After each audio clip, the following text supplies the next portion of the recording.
Estamos de suerte que está aquí Lorenzo Ramírez. Me voy a levantar y todo. Para saludarte. He traído unos relojes para venderte unos ¿En serio? relojes. Sí, unos relojes. Un placer estar aquí. No te veía yo, siempre nos vemos He salido de la cueva en digital. como Batman, ¿verdad?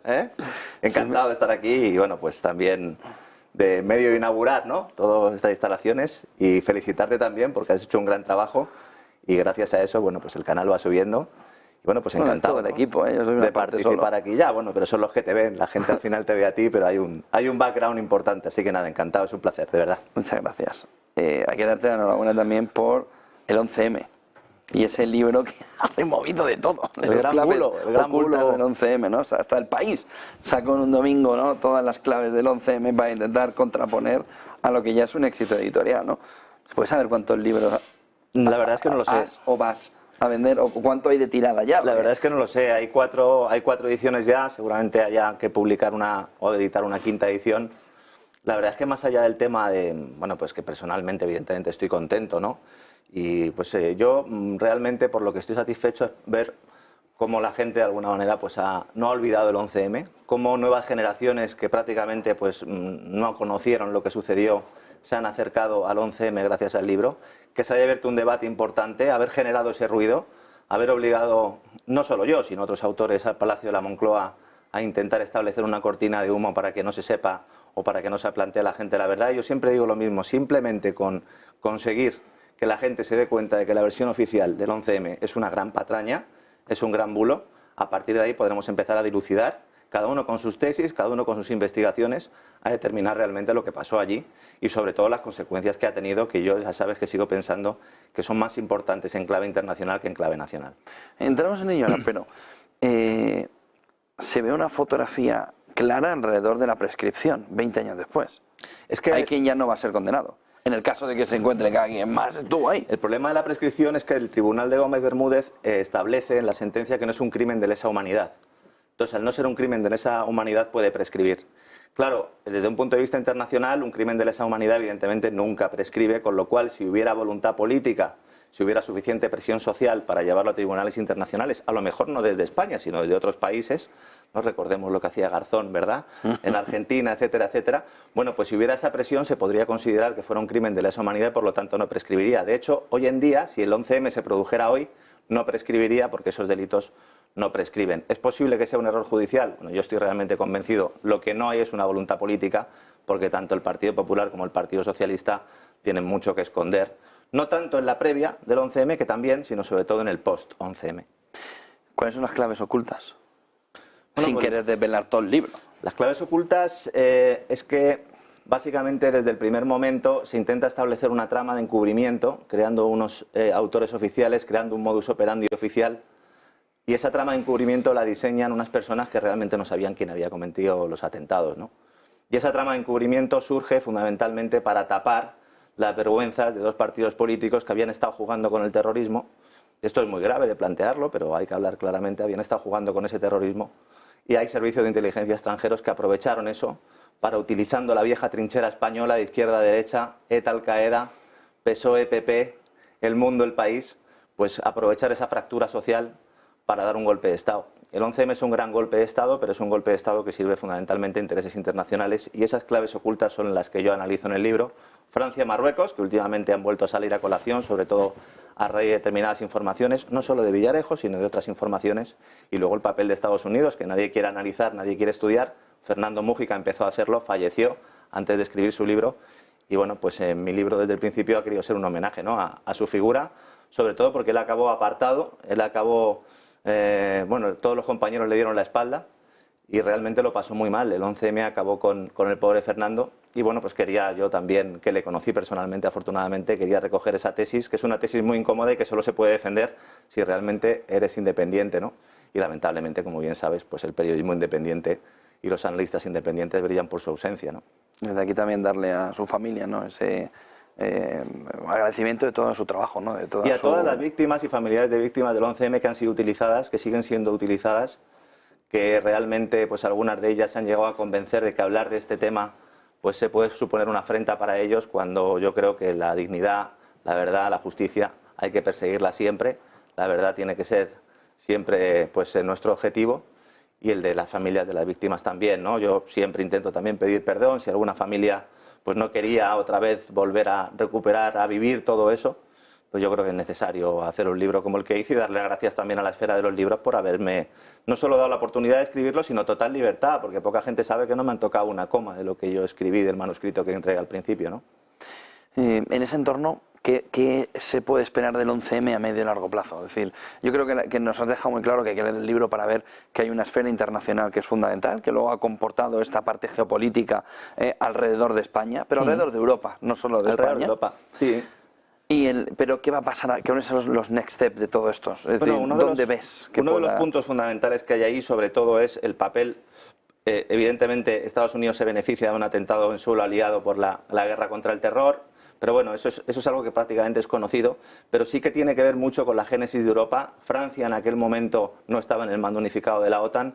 A pesar de eso, Francia trabajaba fundamentalmente con esa cúpula de la OTAN. En 2009 Sarkozy ya le mete dentro y ahora estamos viendo a Macron, que realmente es el heredero de todo eso. Muchos le comparan con Napoleón, yo le compararía más con un Chirac, con un Sarkozy, intentando disfrazarse de un De Gaulle, que va a aprovechar la caída alemana, una caída provocada, que ya sabes que yo sigo pensando que el objetivo de la guerra de Ucrania fundamentalmente era acabar con Alemania, para quitar ese elemento de bicefalia en la Unión Europea y conseguir que Francia, como potencia nuclear, como potencia armamentística, lidere esos Estados Unidos de Europa. Y luego, por otra parte, por el sur, el papel de España en la OTAN desaparece como vigilante del Estrecho, como vigilante del sur del Mediterráneo, como principal aliado en lo que sería el norte de África o el sur de Europa, y ese papel pasa a Marruecos.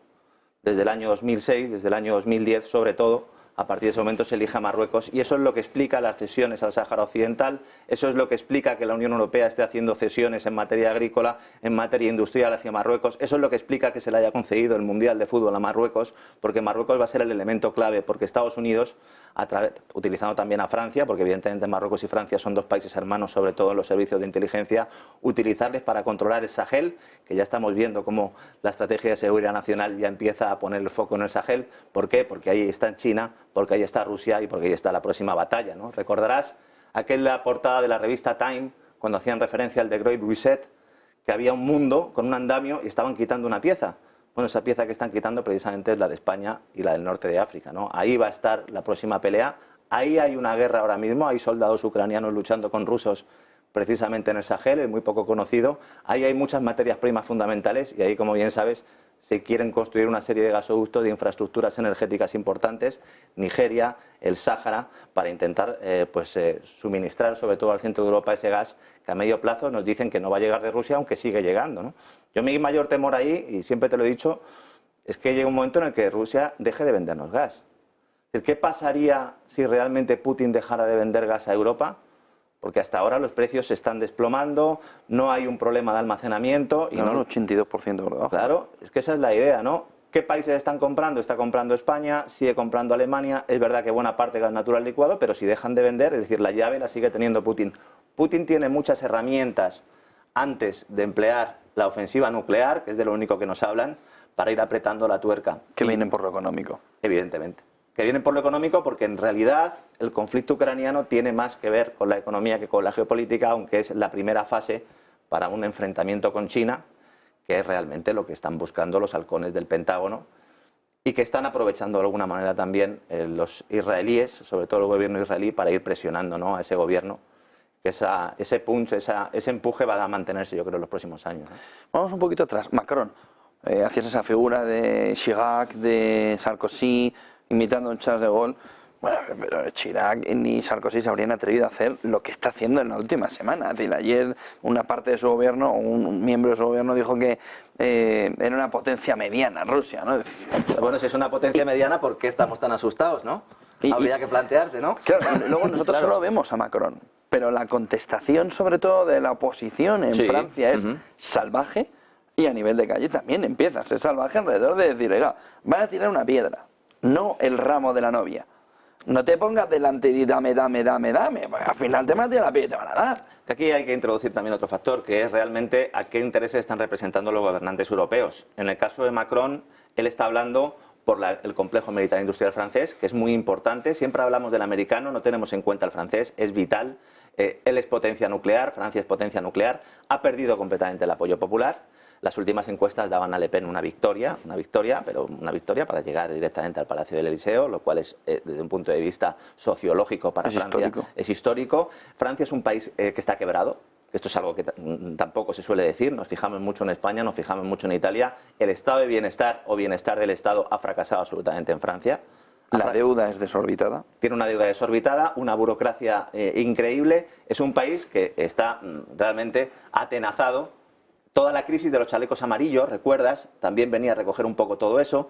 Y él lo que quiere es, desde un punto de vista geopolítico, liderar los Estados Unidos de Europa, no Francia, sino ponerse él o utilizar a Francia como cabeza de león, como cabeza de serpiente de esos Estados Unidos de Europa. Pero no lo hace solo, lo hace con el respaldo absoluto de Estados Unidos. Veremos si hay cambio en la Casa Blanca, si esto se modifica, porque yo creo que no. Yo creo que si gana Trump y Trump hace lo mismo que cuando llegó a la Casa Blanca la primera vez y decide replegar y decide decir, bueno, allá os apañéis vosotros, va a ser más necesario el papel de un líder en Europa. Scholz ha fallecido políticamente. Alemania se ha suicidado. Cuando llegan elecciones se acabó. Alemania se ha suicidado, pero es que además, si te fijas, al ser una coalición semáforo, se han suicidado los tres. Y la CDU, de los democristianos que aspiran a llegar, son más bélicos, son más salvajes incluso en el discurso que el propio Olaf Scholz. Entonces ese es el papel de Francia determinante. ¿Y cómo nos afecta esto a los españoles? Bueno, pues porque seguiremos bajo la bota francesa. ¿Por qué no han aumentado las interconexiones energéticas españolas con el centro de Europa? Porque Francia no ha querido. ¿Por qué el Barmar este, ¿no? Claro. El gasoducto, ¿no? Nos dijeron que sí. Dice, no, hidrógeno. Hidrógeno verde. Dice, no, rosa. Hidrógeno rosa o hidrógeno gris, porque en realidad el único hidrógeno que ahora mismo se está produciendo es el gris. La electrólisis se produce fundamentalmente con gas. Ahí también África tiene un papel importante, porque hay países donde sí se puede producir ese hidrógeno verde. Por ejemplo, en el Congo se está produciendo, hay muchas energías renovables, sobre todo a través de aerogeneradores que en lugar de estar sobre la superficie están dentro de los ríos, y ahí sí que se puede generar una buena cantidad de hidrógeno verde. ¿Qué pasa? Que para eso hace falta infraestructuras. ¿Quién va a pagar esas infraestructuras? Los contribuyentes europeos. ¿Cuál es la excusa para que los contribuyentes europeos pongan ese dinero encima de la mesa? La amenaza de Putin hoy y seguramente la amenaza de China mañana, ¿no?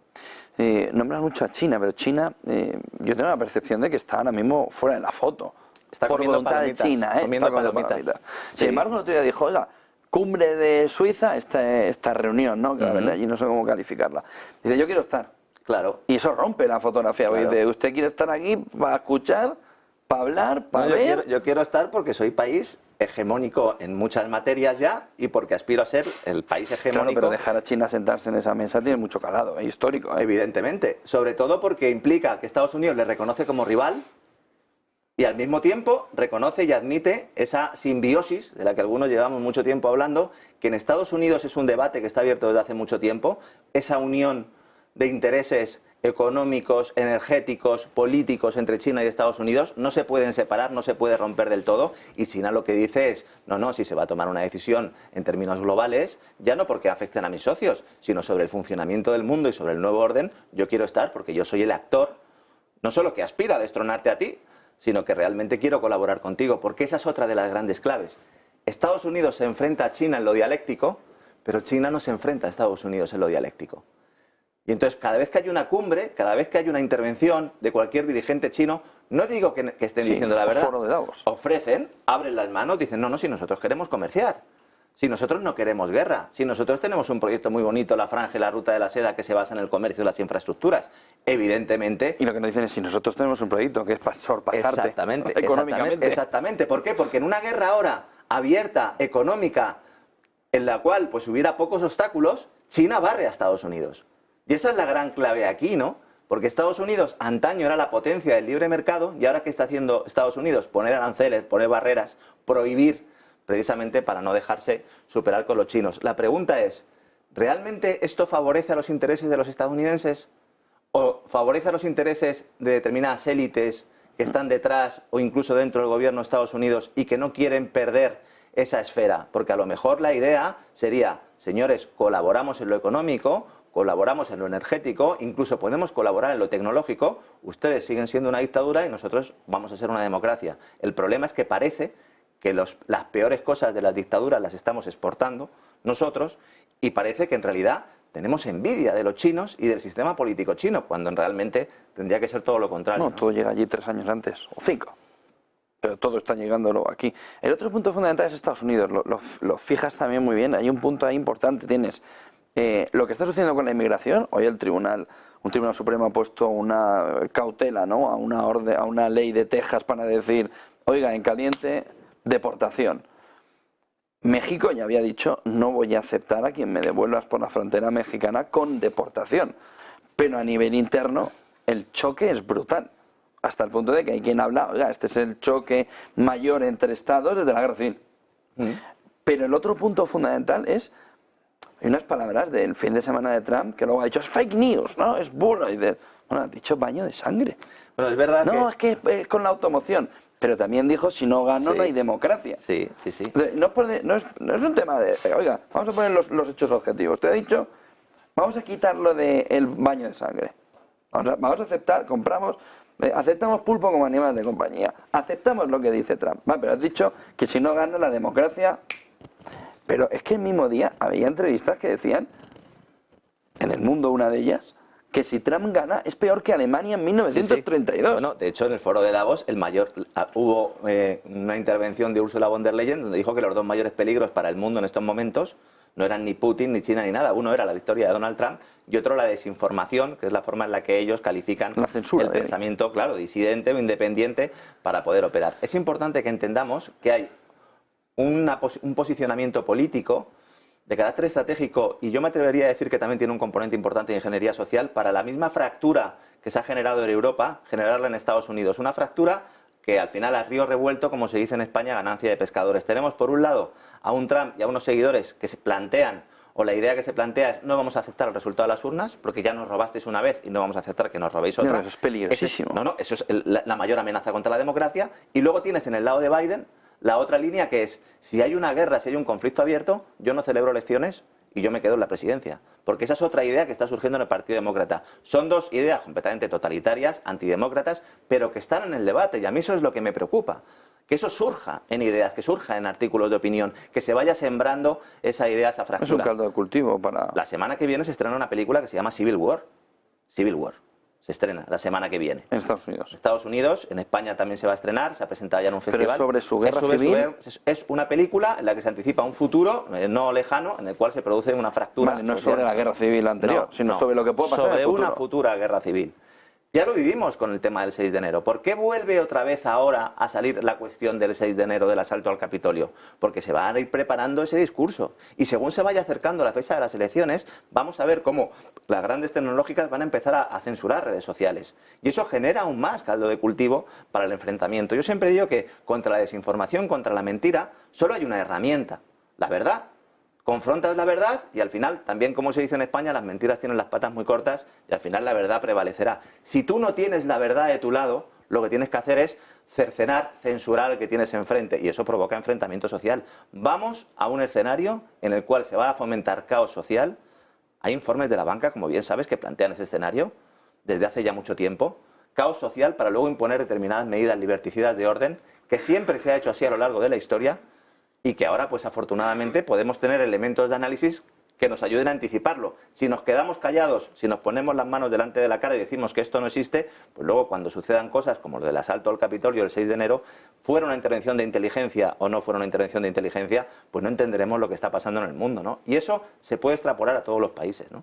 Tecnocracia, tecnocracia y tecnocracia, ¿no? Sí, porque además ahora las herramientas digitales permiten no solo tener un mayor control de la población, sino manipular todos esos mensajes. Ahora la plaza pública realmente es Internet, son las redes sociales. No necesitas Tavistock. No, no te hace falta, no te hace falta. No te hace falta. Y para que haya libertad de libertad democrática tiene que haber libertad de pensamiento. Y si tú solo estás recibiendo inputs en un determinado sentido, además te quedas dentro de tu caja de resonancia, poco a poco te van apartando, pues hay un momento en el que el discurso o la entrevista que estamos haciendo tú y yo, a lo mejor dentro de unos años no se puede hacer, porque no se puede hablar con esa libertad, ¿no? Yo cuando critico esto en las democracias occidentales, mucha gente me dice, bueno, ¿y por qué no lo criticas de Rusia o de China? Digo, porque yo ni soy ruso ni vivo en China. Aquí hay que tener claro que tenemos que defender nuestras democracias liberales si queremos que sigan siendo democracias liberales o lo que queda de democracia liberal. Y por lo tanto aquí tenemos que alzar la voz. No miremos lo que tenemos enfrente, miremos lo que tenemos en casa, porque a lo mejor nuestros mayores enemigos son los que tenemos arriba en nuestros propios países y no los que tenemos lejos. Preocupémonos de los que tenemos lejos cuando limpiemos primero nuestra casa, ¿no? Digo lo de tecnocracia porque también hay una visión cada vez más cercana. El otro día, bueno, hemos visto dos maneras de enfrentar ChatGPT, inteligencia artificial, toda la creación de la realidad. Se va a generar una creación de la realidad, alternativa o no alternativa. La gran narrativa lo llama el la Foro gran Económico, narrativa, sí. en el que New York Times ha dicho, no, o me pagas por esto o nada. Y El País y Le Monde han dicho, de una manera mucho más inteligente, han dicho, a ver, espera, espera. ¿Qué hay de lo No hace mío? falta que me pagues. Pero, ¿qué vas a hacer? Toda la inteligencia artificial generativa, cogerla, absorberla, comerla, de mis artículos. Claro, ¿qué sucede si toda la inteligencia artificial se hace con un sesgo? Bueno, pues... Que todo va a tener un sesgo. Bueno, ¿tú te acuerdas realmente en el libro 1984, a lo que se encargaba fundamentalmente el protagonista era de reescribir la historia continuamente? Si tú lo único que coges es el mensaje de un sitio y alimentas una máquina con el mensaje de un sitio, evidentemente esa máquina lo único que va a hacer es lanzar a los cuatro vientos ese mensaje. Pero esto no es algo malo desde el punto de vista de la información, y fíjate lo que te voy a decir, porque la tecnología también tiene sus elementos. Es tan evidente y tan burda esa trampa que la gente no va a tragar con ella. Y el mayor ejemplo son los medios de comunicación tradicionales. En realidad, la evolución de los medios de comunicación tradicionales lo que ha hecho ha sido eso. Ha sido coger una serie de mensajes de determinados terminales, un pensamiento único, el malentendido consenso socialdemócrata, que ni es demócrata ni es social, lo han cogido y lo han intentado llevar a la población con esa teoría que nos enseñaban en la Facultad de Periodismo de la aguja hipodérmica, ¿verdad? Como si estuvieras inyectándole a la población que ha dicho, no, yo no quiero pasar por ese aro. Y han surgido herramientas que han fagocitado a esos medios de comunicación tradicionales.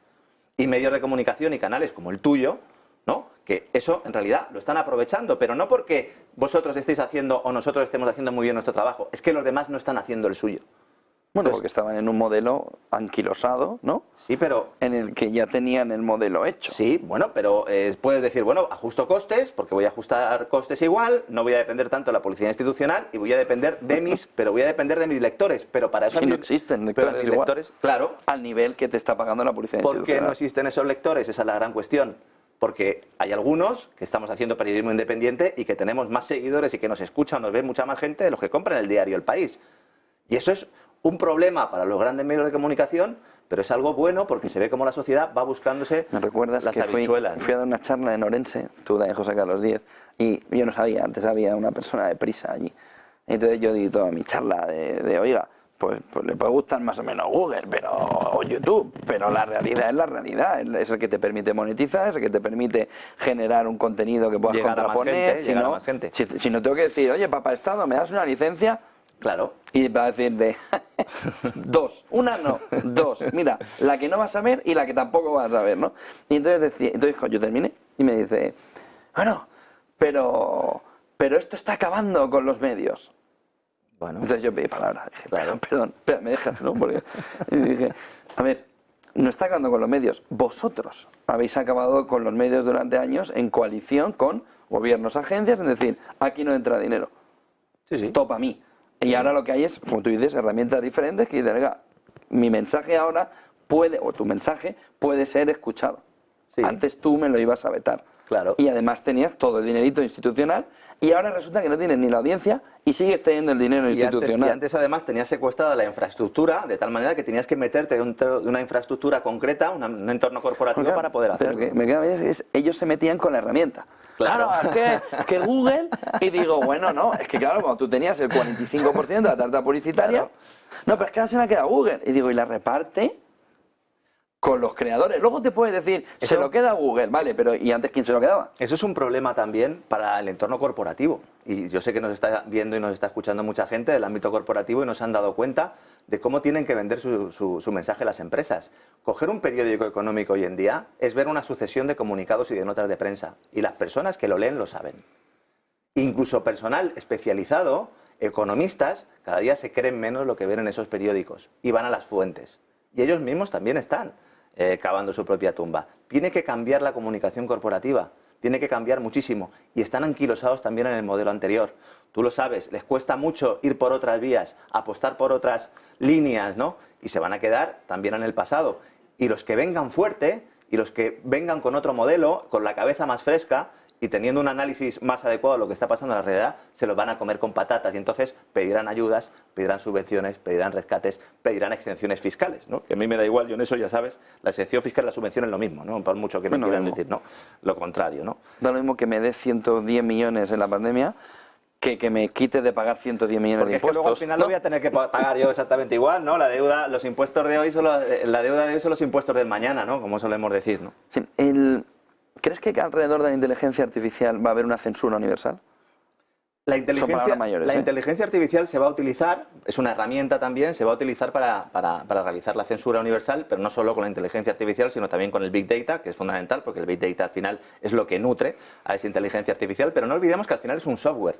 Es verdad que es un software, que son herramientas muy avanzadas, con un nivel de computación y de gestión de datos muy elevado, pero no deja de ser un software. Entonces, ¿se va a utilizar para qué? Pues para perseguir disidentes, ¿no? Hace poco volví a ver la película Robocop, ¿no? Incluso a uno se le sale un poco una sonrisa diciendo, bueno, ¿cómo se imaginaban estos el mundo? Pues al final el mundo es muy distinto o no, ¿no? El hecho de que nosotros lancemos un mensaje determinado ya está siendo peinado por máquinas. Es decir, a ti y a mí, cuando nos censuran, no nos censura una persona dándole un botón, es un algoritmo que de manera automática tiene impuestas una serie de características que además son cambiantes y que precisamente ese algoritmo es el que censura. Eso cada vez más va a estar en manos de máquinas que van aprendiendo, ¿no? Y evidentemente eso es una herramienta muy poderosa. Pero al mismo tiempo la inteligencia artificial también va a dar posibilidades a creadores de contenido, también va a dar posibilidades para lanzar el mensaje. El mayor riesgo que tenemos con respecto a la inteligencia artificial y sobre todo a ese desarrollo tecnológico masivo es que va a llegar un momento en el que no vamos a saber lo que es verdad y lo que no.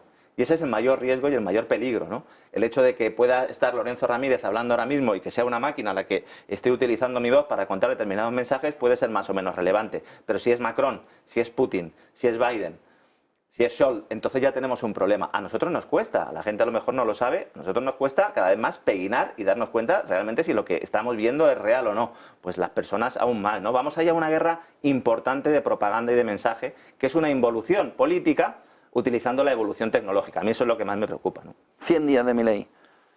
Bueno, no te veo muy convencido, ¿eh? Yo desde el primer día. Yo lo de la motosierra y la licuación está muy bien, pero defender la libertad cuando lo primero que has hecho es irte a Wall Street a pedirle a fondos de inversión que inviertan en determinadas empresas que tienen territorios, que tienen materias primas y que tienen terrenos, pues a mí eso no me parece, ¿no? El adalid de la libertad. Yo siempre le he criticado desde el minuto uno que no jugara a dos bandas con China y con Estados Unidos. Hay gente que no sabe a lo mejor que esto se puede hacer, hay países que lo han hecho, el problema es que a Milei le dice Estados Unidos, le dice Wall Street y se lo dice Blinken públicamente que tiene que elegir entre China y Estados Unidos. Argentina es un país que tenía muchos lazos con China, podemos discutir si esos lazos se habían hecho en una relación de más o menos dependencia, pero China era uno de los principales países que suministraban divisas a Argentina. Argentina es un país que tiene muchas materias primas, China necesita materias primas, evidentemente esa alianza está ahí. Lo que no tendría que haber hecho es haberla cortado, es decir, tendría que haberla compaginado con las negociaciones con Estados Unidos. ¿Cuál es el problema? Que si tú vas a dolarizar tu economía no puedes tener a los chinos dentro porque entonces Wall Street no quiere entrar ahí. ¿Pero tú te crees que va a dolarizar su economía? No va a dolarizar nada, lo que va a hacer es meter a BlackRock en el Banco Nación, va a vender el país por trozos a grandes fondos de inversión de Estados Unidos, van a hacer lo mismo que están haciendo en Ucrania pero sin pegar un tiro y cuando se haya acabado la fiesta nos dirán, ¿veis cómo los liberales eran unos ladrones? ¿Veis cómo los liberales no tenían la solución? Y ¿sabes lo peor de todo? Que llevarán razón.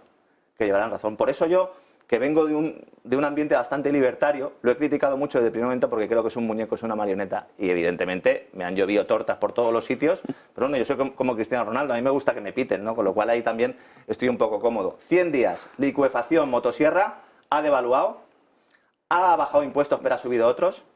Tiene un problema grave social, que ya tenía Argentina, pero que ha multiplicado exponencialmente. En el entorno de la pobreza, ¿te refieres? Sí, la pobreza, y no solo la pobreza, porque es que el tema de cuando se habla de los ambientes clientelares, es verdad que a raíz de la evolución de los años, con el peronismo, con el kirchnerismo, en sus diferentes facciones se han ido creando una sociedad cada vez más dependiente del poder público, pero tú eso no lo puedes cortar de la noche a la mañana con un bisturí, porque hay gente que se va a morir de hambre. Y entonces puede fomentar que se produzca también elementos también de caos social, elementos de revueltas, que a lo mejor eso es lo que están buscando para hacer como Bukele. Ahora, aquí también te pego una larga cambiada. Lo que está haciendo Bukele en el país es establecer un estado militar, un estado policial, ¿Que podía ser necesario? Bueno, puede ser necesario temporalmente, pero no mantener un Estado policial. Cuidado porque Argentina tiene muchos recursos. Argentina era un país que en el siglo XIX era uno de los más ricos del mundo. Se lo han cargado los políticos de uno y otro lado. Y ahora vamos a ver cómo poco a poco se van introduciendo determinados elementos de Wall Street de la mano de un Luis Caputo, que no olvidemos, Luis Caputo es un endeudador en serie. Pues ya estuvo. Ya fue a Wall Street y les tomó el pelo. Tú coges un diccionario, buscas endeudador en serie y te aparece una foto de Luis Caputo. Es que Luis Caputo ha estado negociando con el Fondo Monetario e incumpliendo las negociaciones con el Fondo Monetario Internacional de forma sistemática. Claro, y con Wall Street. Pidió dinero y no hizo lo que tenía que hacer. Evidentemente, por eso lo pone. No es nuevo, ¿eh? No, es muy viejo. Y la segunda que viene. Pero por eso lo pone ahí, bueno, pues porque le conocen, supongo que porque le conocen, ¿no? El Fondo Monetario Internacional está muy contento. Y yo, cuando el Fondo Monetario Internacional está muy contento con un presidente, siempre digo, cuidado, sospechen, porque el Fondo Monetario Internacional lo que hace es extraer recursos de países en vías de desarrollo con problemas económicos para meter empresas occidentales ahí y endeudarlos hasta las cejas y que estén pagando a esos ciudadanos hasta el final de sus días. Y eso no es liberal, eso no tiene nada que ver con la libertad, por mucho que nos digan que es neoliberalismo. Yo creo que es otra cosa. Me llama la atención, y volviendo al inicio, me parece que el mayor acierto de tu libro, de esas claves ocultas del 11M, es que todo el mundo que hemos vivido posteriormente, esas élites, esos títeres, ¿no?, se ven reflejados ahí. Sí. No era casualidad. Algunas cosas no es casualidad lo que pasa normalmente, no pasan porque sí las cosas. Y hay un punto en el que ahora, con 20 años detrás y todo lo que estamos viendo en esa fotografía, se ve como también esto es un escenario, ¿no?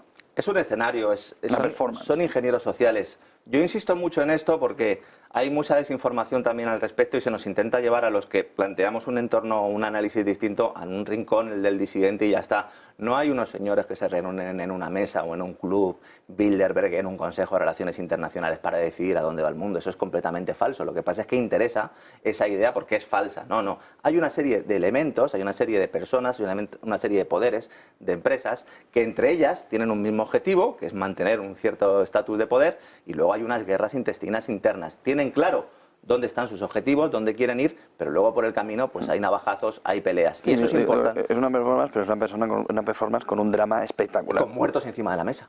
Con muertos encima de la mesa. Es un drama. Claro. Con muertos encima de la mesa. Claro, esa es la idea. La manipulación social y poniendo muertos encima de la mesa, utilizando la pobreza, utilizando las organizaciones de ayuda al desarrollo. Ahora lo estamos viendo precisamente en Gaza.